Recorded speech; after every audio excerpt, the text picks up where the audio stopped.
Hey a lot, welcome to Inktober day 20. I'm still amazed at myself for going from 3 drawings last year to 20 this year. For those of you who struggled this year, remember you can still pick up again now, or at least don't be discouraged to try again next year. You might find that you're better prepared, or you just have more time and more experience with it. I've got so far now, not finishing it with 31 drawings just doesn't seem like an option anymore. Plus, people are so excited for a zine of all the drawings, that's motivation enough to give you a completed body of work. Today's house is a cool one. It's being haunted by a dragon.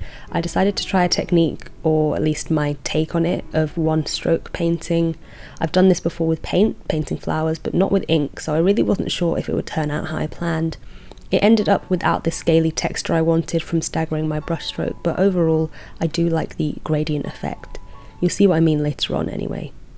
But that takes us into today's topic. Since I've started this, a lot of people have been asking about my tips for using ink, how I seem to have such control over it, and I've hesitated to answer that question because I really don't know what I'm doing.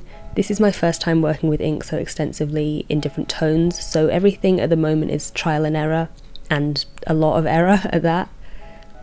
I'm impatient, and I've found that ink either takes longer to dry than watercolours that I'm used to, or once it hits a wet patch it spreads like crazy. So I've taken to doing all of these pieces with my hairdryer by my side to blast things dry and save me the weight.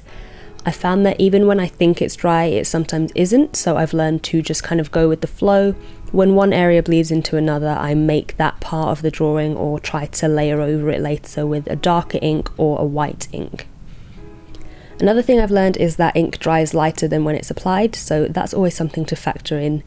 Once I've mixed up my wash for the day, I will swatch them on a bit of paper and let that dry to use as a reference of what each ink wash will turn out looking like on my painting.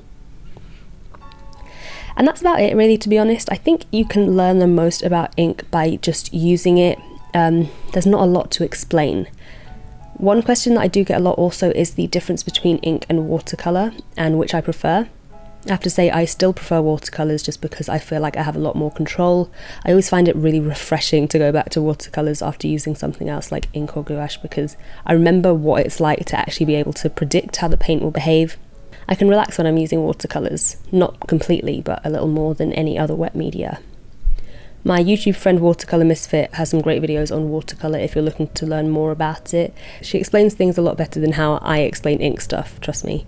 I'll leave a link to her below anyway. But yeah, I guess to sum up today's video, the best way to master ink is to try it out, try everything, fail here and there, and if you're like me, pretend that you know what you're doing until it looks okay.